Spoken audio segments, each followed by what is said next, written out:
반갑습니다.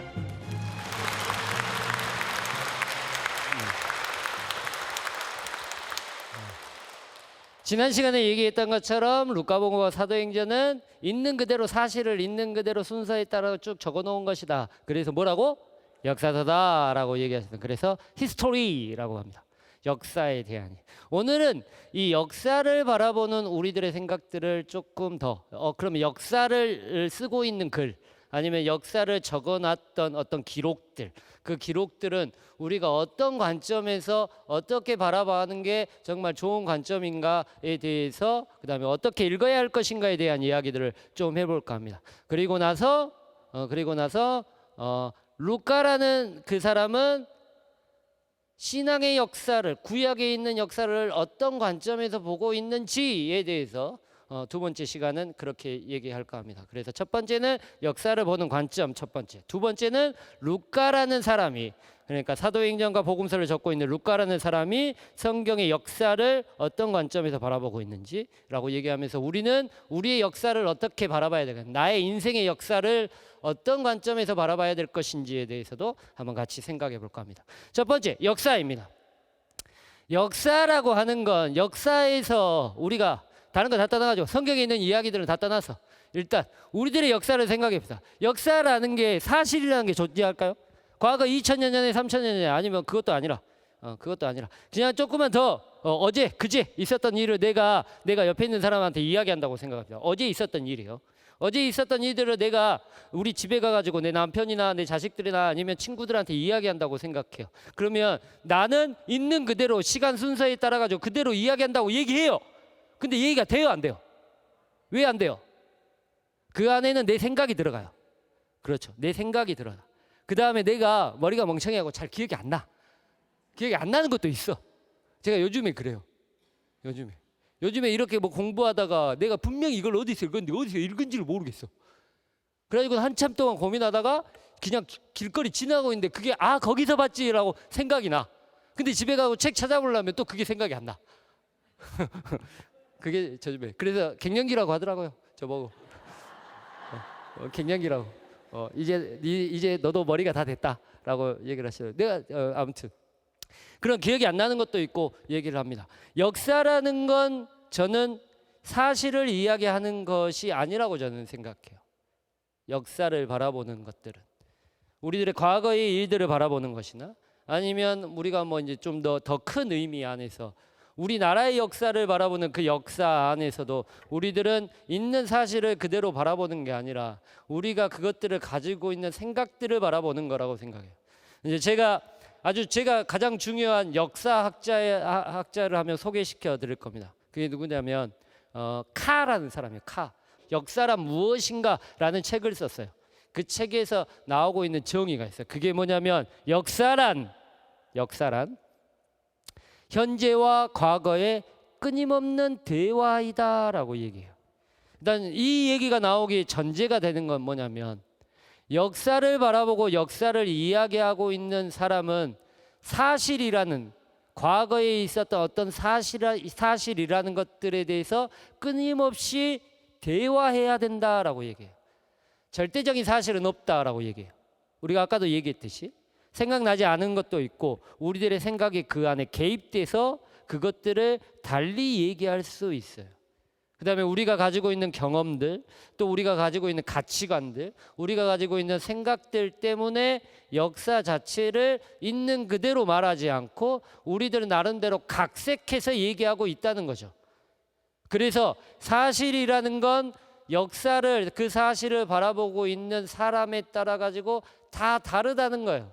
입장 자체가 다 다르다는 거예요. 내가 자라온 환경이 다르고 내가 살아왔던 경험이 다르고 내가 지금 생각하고 있는 것들이고 나이도 다르고 그 다음에 내가 어떤 수준도 다르고, 그렇기 때문에 어떤 하나의 사건을 바라보면서 그것들을 판단하고 그것들을 받아들이고 그것들을 이야기하는 것 자체가 다르다는 거예요. 근데 그게 중요해요? 별로 중요하지 않아요. 근데 중요하다는 거죠. 왜? 역사는 단순히 과거의 사건이 아니기 때문에. 역사는 과거의 사건이 지금의 사건과 연관되어 있기 때문에. 이 말이 뭔 말이냐면 지금의 사건을, 지금 일어나고 있는 문제점이에요. 지금 일어나고 있는 문제점을 해결하기 위해서는 과거에 있는 일들에 대한 이야기들의 교훈 삼아 지금에 있는 사건들을 해결해야 돼요. 과거에 있는 사건 자체가 해결되지 않고 그것들이 넘어오면 그 역사적 사건은 어떻게 될까요? 계속해서 반복돼요. 잘못들은 계속해서 반복돼요. 과거에 대한 정확한 판단과 정확한 평가가 있어야지만 현재에 있는 그 일들이 그대로 이루어지지 않아요. 그 잘못들이, 오류들이, 그거는 인류의 역사 안에서 계속해서 반복되는 겁니다. 그래서 역사의 평가는 중요해요. 그래서 역사는 굉장히 중요하죠. 멀리도 가지 맙시다.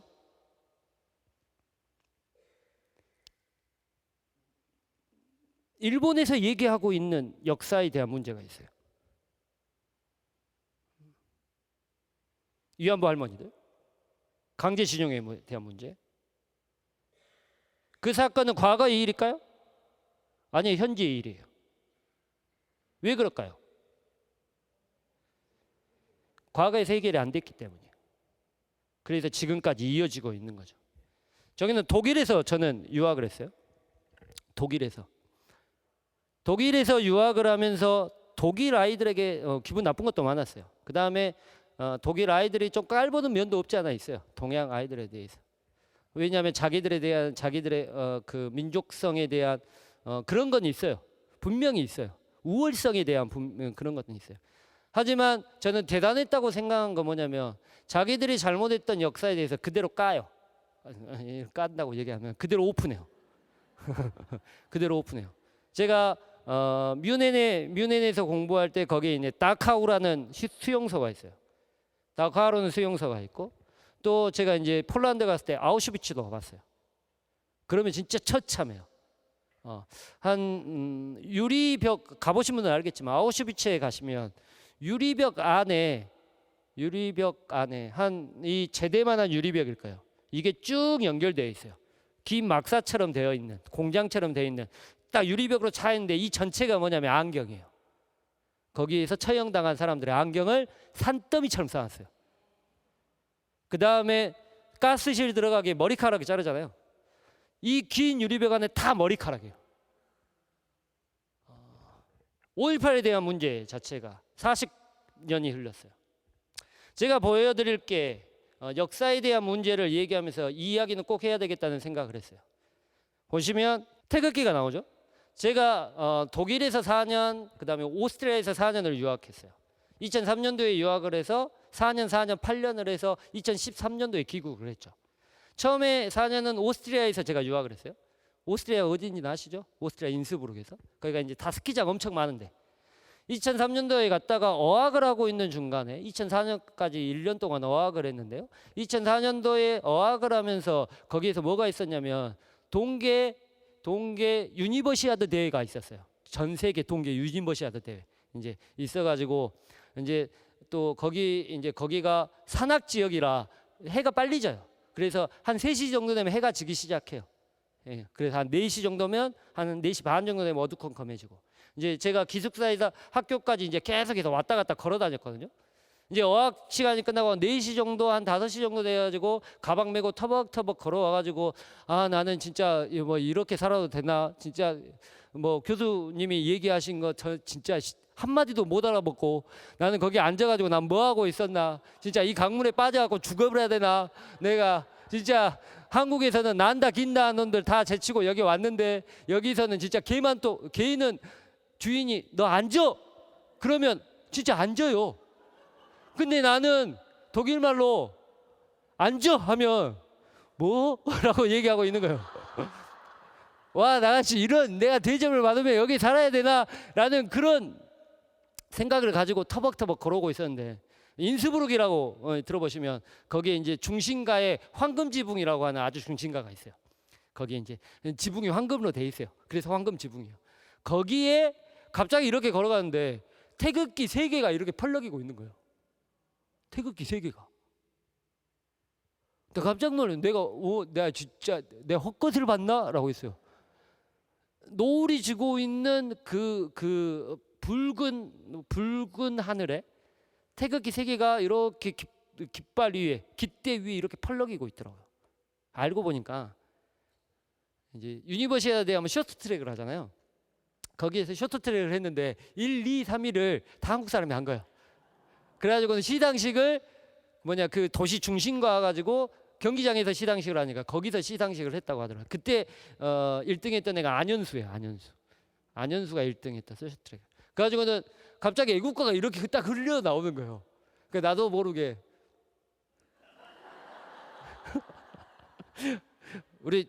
저는 이제 국민학교 세대라. 국민학교 때 2교시 끝나면 항상 국민으로 했잖아요. 그 다음에 6시에 이런 빵빠레 울리고 사이드 울리면 뭐 이렇게 국기에 대한 경례하고 했던 그 생각이 딱 나더라고요.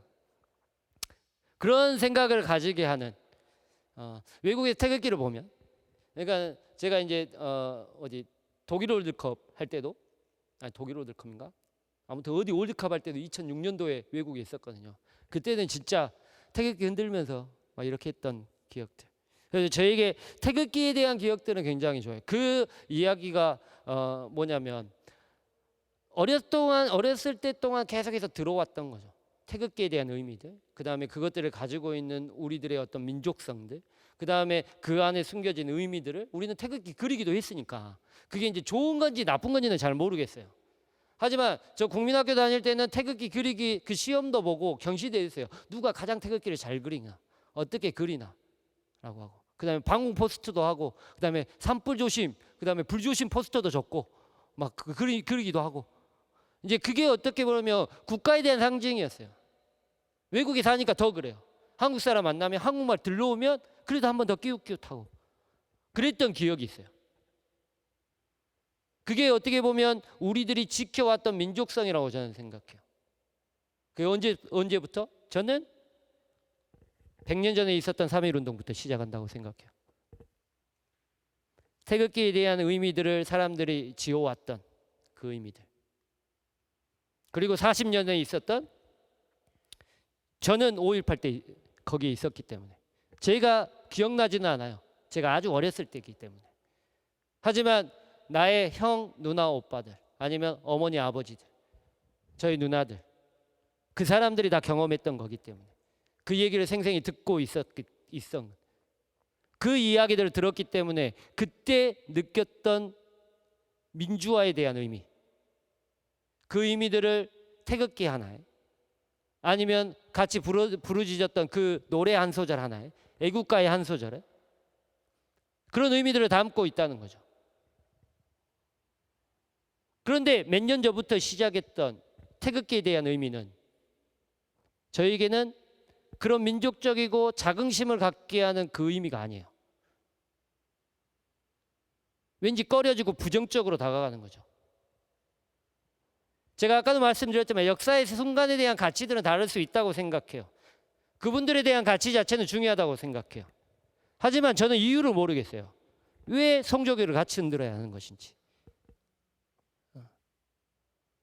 그 의미에 대해서 저는 모르겠어요. 무엇을 위해서 태극기와 성조교가 함께 있어야 되는 것인가. 100년 전에 흔들었던 태극기에 대한 의미와 지금 흔들었던 태극기의 의미는 어떤 의미인지. 만약에 우리 세대가 죽고 이것들을 보고 자라왔던 애들이 계속해서 된다면, 저와 같은 생각을 가지고 있는, 어떤 사람은 좋아할 수도 있겠죠. 민족의 상징이라고, 우리나라의 상징, 우리 민족의 상징이라고 태극기를 바라볼 수 있겠죠. 하지만 나 같은 생각을 가지고 있는 사람, 여러분한테 그 생각을 강요하는 게 아니에요. 나 같은 생각을 가지고 있는 아이가 태어나면서부터 계속해서 태극기 부대에 대한 태극기만 바라보고 살았다면 그 아이에게는 태극기에 대한 의미가 뭘까요? 혐오예요, 혐오. 그러면 어디서부터 잘못된 건가요? 역사에 대한, 현실에 대한 문제는 과거에 대한 의미를 그대로 우리가 만들었어야 돼요. 3.1운동에 대한 태극기의 의미 자체, 아니면 우리가 그 흔들었던 그 의미 자체를 만들어야 된다는 거죠. 뭐 이거는 다를 수 있어요.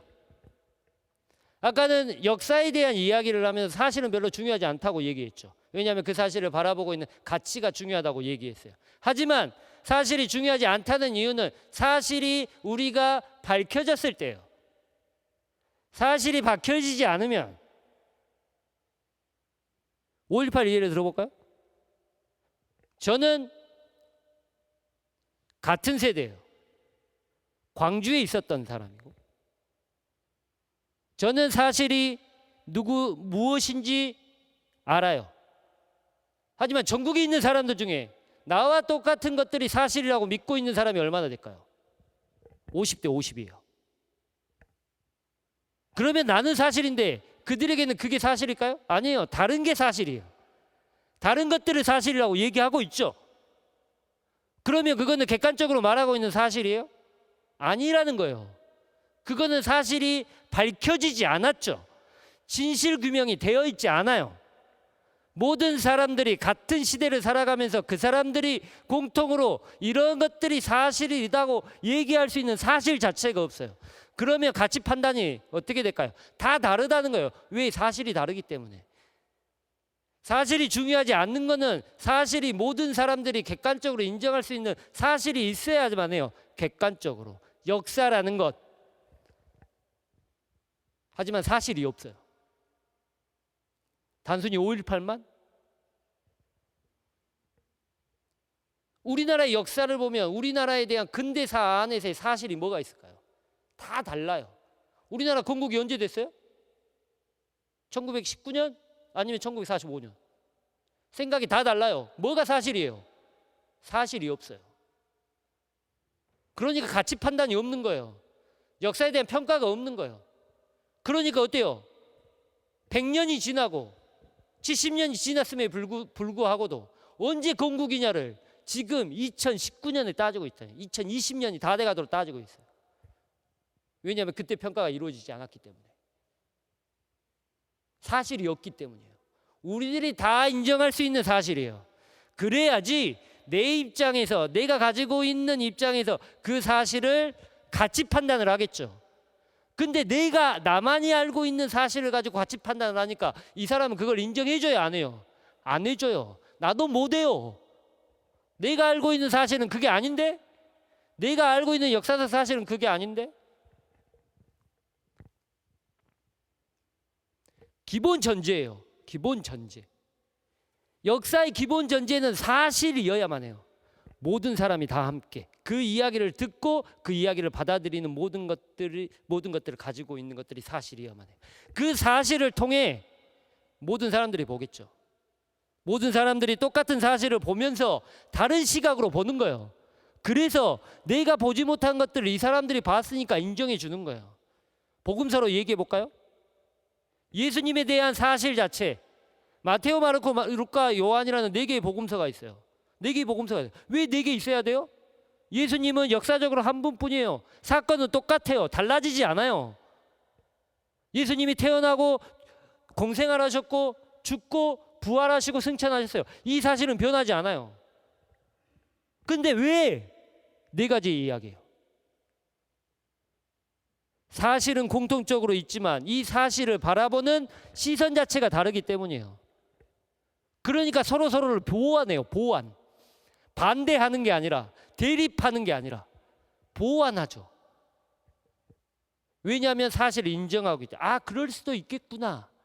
내가 살아보지 않았기 때문에, 내가 경험해보지 않았기 때문에, 아, 너가 경험했던 것들을 통해서 그 사건을 바라보게 되고 그 사건을 바라보면서 내가 인정할 수 있는 것들을 서로 인정할 수 있게 된다는 거죠. 근데 우리나라의 근대사 안에는 사실이 없어요. 저는 그게 가장 안타까워요. 그러니까 어떻게? 현실에 대한 평가도 없어요. 현실에 문제가 일어났을 때 어때요? 또 100년 전에 있었던 그 이야기를 그대로 다시 하고 있는 거예요. 그 평가가 없고 사실이 없기 때문에. 저는 여기에서 누가 잘못됐다고 얘기하는 게 아니에요. 사실을 만들자는 거죠. 사실을. 진짜로 우리 모두가 인정할 수 있는. 사실이라고 판단이 돼요. 5.18은 판단이 났어요. 여러 가지 의견들이 많았죠. 하지만 판단이 났어요. 판단이 났음에도 불구하고 다른 얘기를 하죠. 왜냐하면 완전히 밝혀지지 않았기 때문이에요. 어떤 분들이 신부는 정치적인 얘기를 하면 안 된다고 얘기를 해요. 저는 반대입니다. 반대가 아니라 저는 정치 얘기하지 않아요. 저는 언제나 강의하면 성경에 대한 이야기를 하고 있죠. 제가 얼마 전에 어떤 이야기를 들으면 심리학자가 얘기를 해요. 남편이 있는데 남편 심리학자가 심리 상담을 해줘요. 남편이 있는데 어떤 부인이 그 사연을 보냈어요. 사연을 보내가지고 남편이 자기 시누이 재수 씨죠. 재수 씨가 있는데 조카가 있고 재수 씨가 있어요. 근데 이혼을 했어요. 근데 이 남자가 그러니까 자기 동생이 잘못해가지고 이혼을 한 거야. 그러니까 자기 남편은 이 재수 씨하고 이제 도와주는 거죠. 도와줘요. 그러니까 뭐 해주라는 거 해주고 하니까 계속 도와줘요. 그러니까 부인은 어때요? 그게 꼴보기 싫은 거예요. 꼴보기 싫은 거예요. 지한테나 잘하지 왜 거기 이혼했던 관계도 없는 그 사람한테 잘해주냐라고 하니까. 그래서 그 심리학자가 뭐라고 얘기하냐면 그런 것들은 남편에 대한 것들에 대해서 이해하려고 노력해야 된다고 얘기하더라고요. 그게 심리학적인 면일 수도 있어요. 하지만 복음의 가치는 달라요. 그때는 어떻게 해야 돼요? 이 마누라가 생각을 고쳐 먹어야 돼요. 어떻게? 그 중에 가장 약자가 누구예요? 가장 약자가 누구야? 재수 씨하고 딸이야. 도와주는 거예요. 하지만 우리는 다 가지고 있으니까 신경 안 쓰니까 관계 끊어 라고 하는 게 복음의 가치가 아니거든요. 누가 가장 약자냐는 거예요. 정치도 마찬가지예요. 누가 가장 약자예요? 누가 가장 약자냐고 한번 물어보세요. 그 사람들을 도와줘야 돼요. 그게 복음의 가치예요. 예수님께서 그렇게 얘기하셨고. 누가 가장 힘들어하고 있냐고. 누가 가장 아파하고 있냐고. 5.18이라는 얘기를 하면서 누가 가장 아파하고 있어요. 그 사람들을 도와주는 것, 그 사람들과 함께 해주는 것, 그 사람들을 위로해 준 것, 그것이 바로 복음의 가치예요. 저는 정치 얘기하지 않아요. 세월호도 마찬가지예요. 가장 약자가 누구예요? 정치인들? 경찰들? 아니면 그것들 얘기하고 있는 사람들? 아니에요. 가장 약자가 누구세요? 그 사람 100% 잘못했다고 하더라도 우리는 약자를 도와야 돼요. 그게 예수님이 가지고 복음의 가치예요. 역사의 가치도 저는 그래야 된다고 봐요. 역사에 대한 이야기들은 역사는 반드시 지금에 대한 문제에 대한 이야기들을 역사에 대한 평가를 통해서 이루어져야 돼요. 그래서 아까 얘기했듯이 역사라는 건 끊임없는 대화예요. 과거에 있었던 일들을 통해 가지고 지금에 있는 이야기들을 다시 한번 바라봐야 돼요. 성경도 마찬가지예요. 다음 시간에 조금 있다가는 성경에 대한 역사에 대한 이야기를 할 거예요. 그러면 루카복음은 자신의 역사를 어떻게 보고 있냐, 우리는 나의 역사를 어떻게 바라봐야 될 것인가에 대한 문제를 얘기하도록 하겠습니다. 네, 감사합니다.